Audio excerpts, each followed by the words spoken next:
Just one more point needed before Liverpool are crowned Premier League champions, but Arne Slot was taking nothing for granted here in his pre-match press conference ahead of the game against Spurs. He knows that his team has still got a job to do, and rather pointedly, he said that the fans have still got a job to do as well. They want the energy and the intensity to be there on the pitch and in the stands. Now, he doesn't always do those kind of things. He doesn't always talk about the fans' reaction, but clearly he feels like it's important.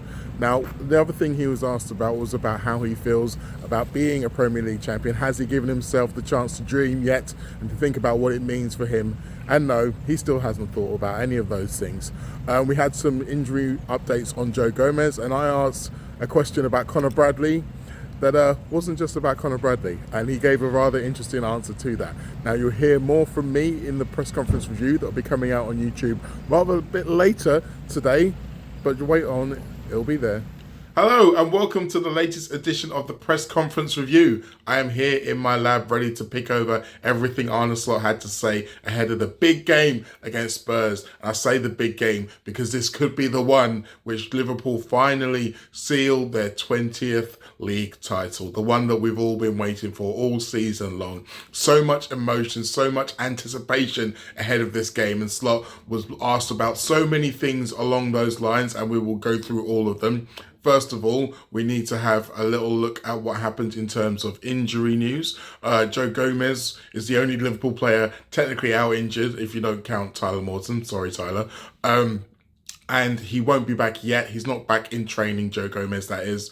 But the hope is still that he is available for the last couple of games of the season. So hopefully he will be able to join in some of the festivities towards the end of the season. But as I mentioned, there are lots of questions for Arne Slot around the winning the title, what all of that means, and what it could mean for him as a Dutch manager, what his anticipation and expectations were at the start of the season, the kind of thing that he's pretty much been asked throughout the season from the time when Liverpool first were at top of the league back in November. He's been asked these kind of questions, and to be honest, he's been answering them all very, very similar.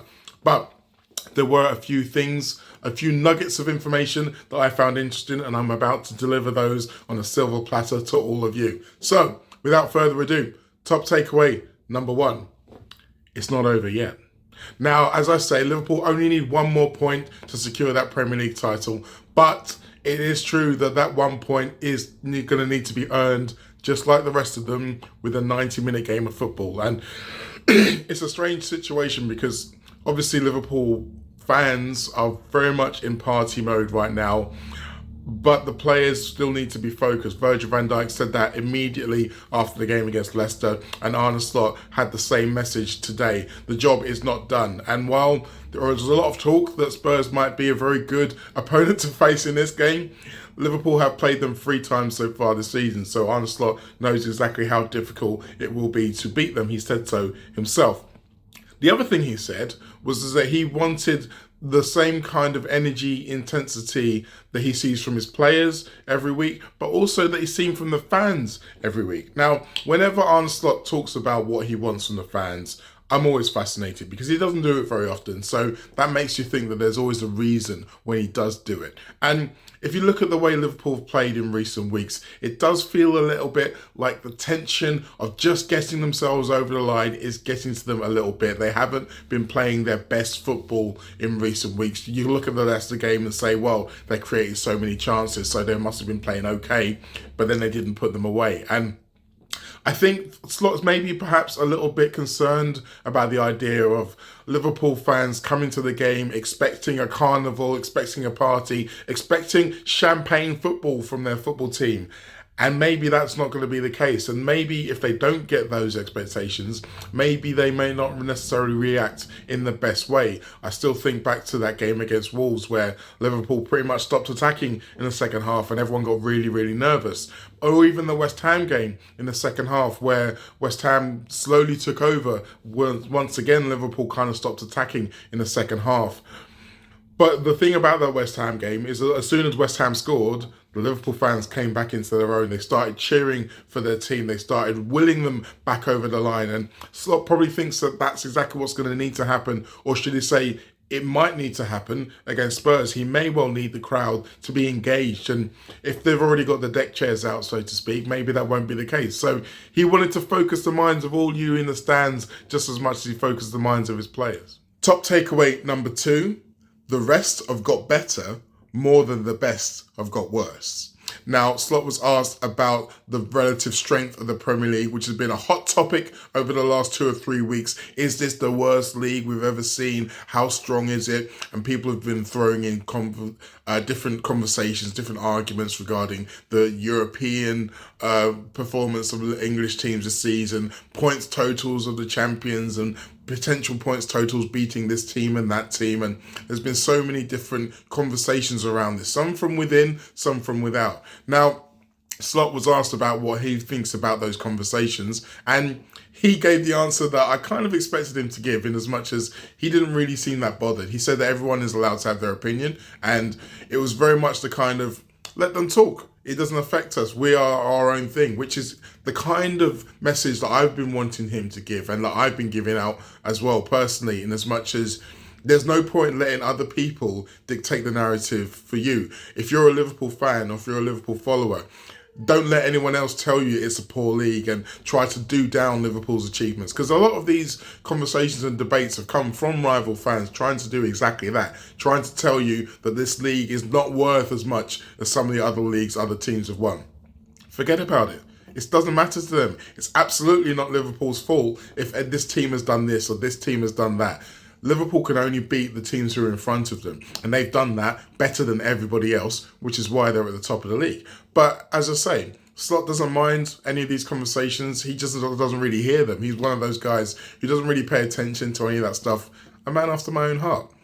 But then he was asked his own opinion, and similarly, once again, he says the same thing that I've been saying for a couple of weeks. It's not so much that the best teams aren't as good anymore. People focused on the fact that Chelsea aren't as good as maybe people thought they would be in December. Arsenal have been dropping lots of points. Obviously, Manchester City's title defence was kind of kibosh from the autumn. But you're looking at it from the wrong direction. People are saying, oh, well, these teams are clearly bad. But what's happening is that those teams are finding it harder to win every week. And why are they finding it harder to win every week? Because the teams below them have got better.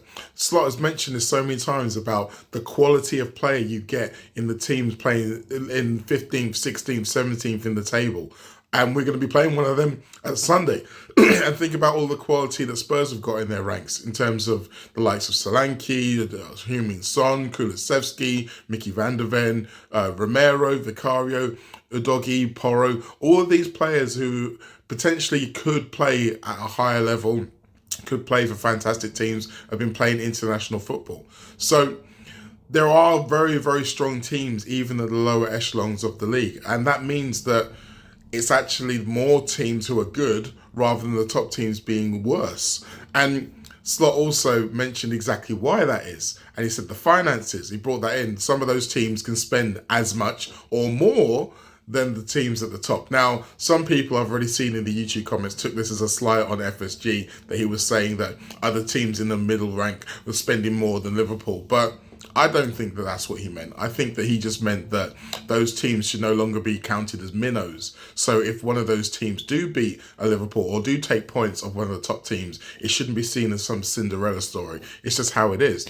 When you look at the relative spends and the relative wealth of middle-ranked Premier League teams compared to the very top teams in other countries in Europe, they are very much comparable. Like if you look at the top 20 teams for spending, Bournemouth are in there, Brighton are in there, like teams who you wouldn't necessarily consider some of the top teams in England are up there above the Juventus and your Bayern Munich. So the reality is the way that the money is spread out in the Premier League and the fact that the Premier League has so much money has eventually meant that those teams in the middle of the pack have started to be able to hold their own, started to be able to keep some of their own, paid competitive wages to good players to be able to keep them and build decent squads. Now, if you're talking about the health of the league, that might not necessarily be good for the teams who are coming up from the championship every year. But I personally think when you're a champion and you have to work really hard to win all 38 or to compete in all 38 games, I think that's much better. Top takeaway number 3, this game may be more important for Spurs than we thought. Now, I said earlier on in the show that everybody would say that Spurs are one of the best opponents to be facing in a game like this, where you just need to win the league, or get a point to win the league, because, I mean, they've been a basket case all season, as we are all aware. The fact is that they've got a massive game in midweek in the Europa League semi-final, and that game is pretty much going to be the decider of whether or not the manager keeps his job or not. Throw into the mix the fact that a defeat for them to Liverpool would hand us the title ahead of Spurs' own deadly rivals, and it looks like nobody's really going to be that bothered, or so we thought. But Slot gave a very different perspective, and I think this is the difference between being a manager and thinking like a manager, and then being a fan or someone on the outside and thinking in that way.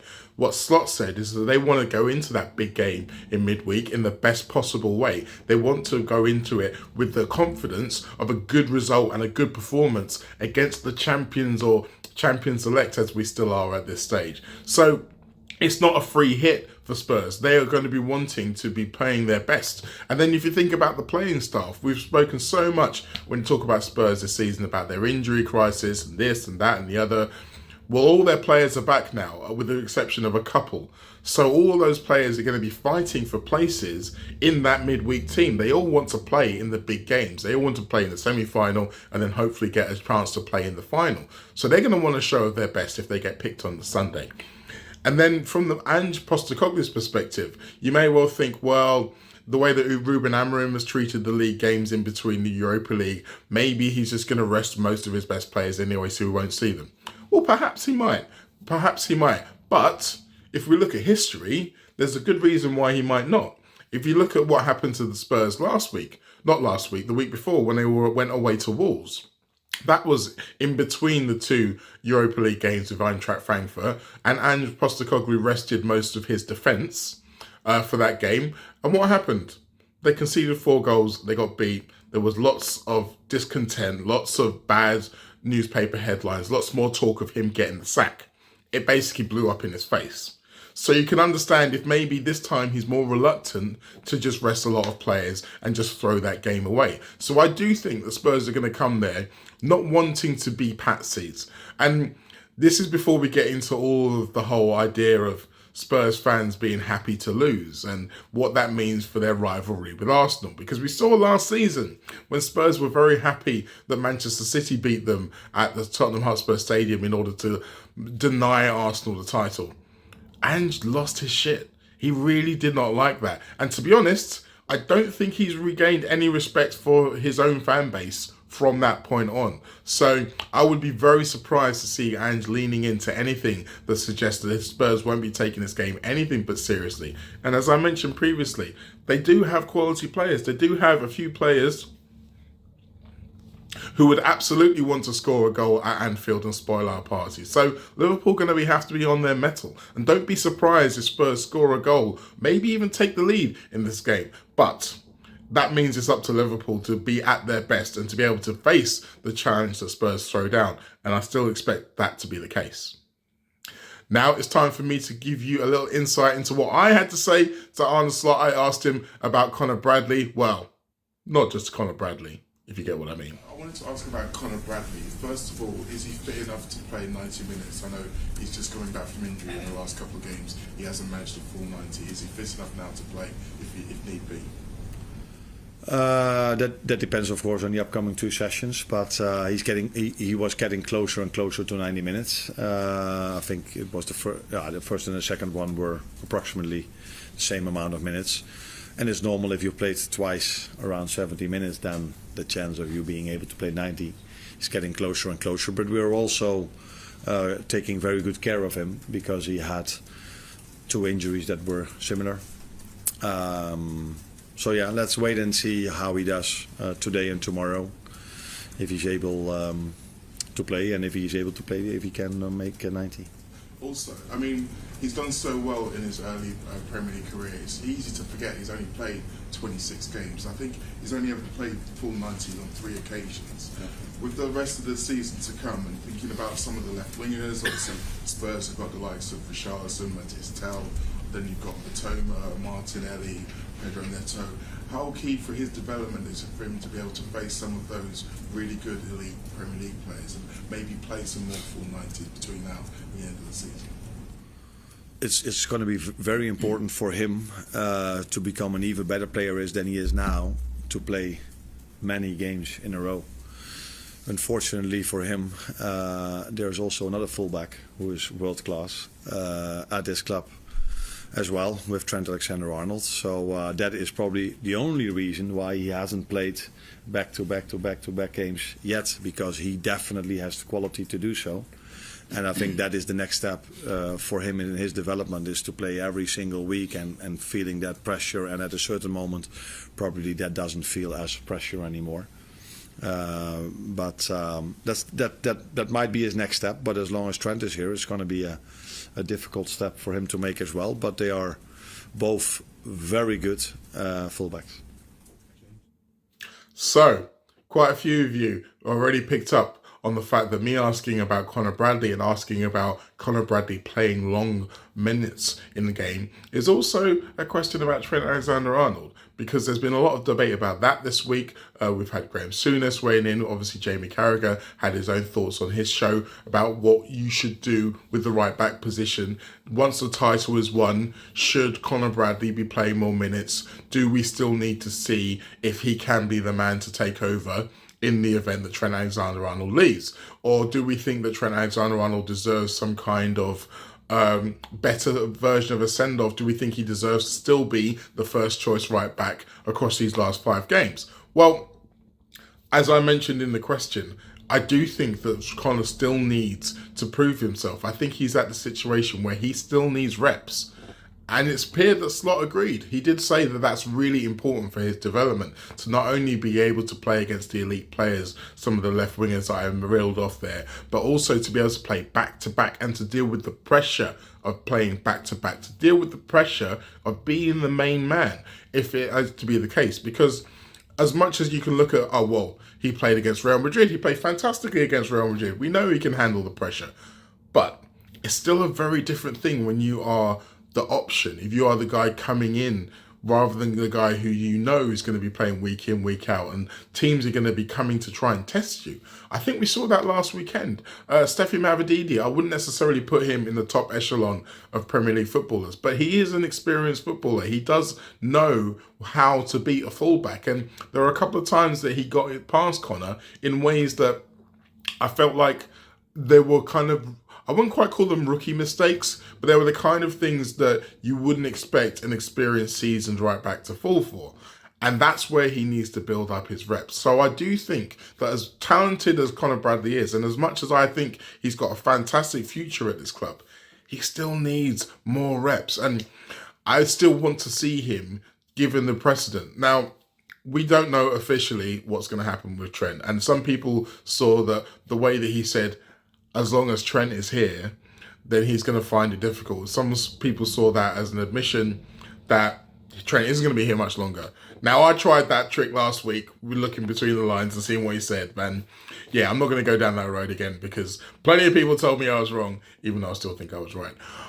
But regardless of that, and regardless of anything else in terms of confirmations from what Slot said about Trent, I do think what he's saying about Conor is really important, because another man I want to throw into the mix here is Jarell Quansah. If we wind back the clock 12 months, Jarell Quansah was just coming into this Liverpool side and he was playing superbly. He was getting plaudits from this way and that way, saying he's a fantastic footballer, saved the club 50 million quid, going to be the cornerstone of the defence for years and years and years to come. And what's happened this season? He's found it harder. Now, that's not necessarily through him playing more regularly, but it's just from him being a very young player who's also just trying to find their own feet as a footballer and being tested and not necessarily taking that test well straight away all the time. And what's happened with him? The tide has turned in terms of a lot of public opinion. A lot of people have been quite willing to write him off now because he's had this difficult period.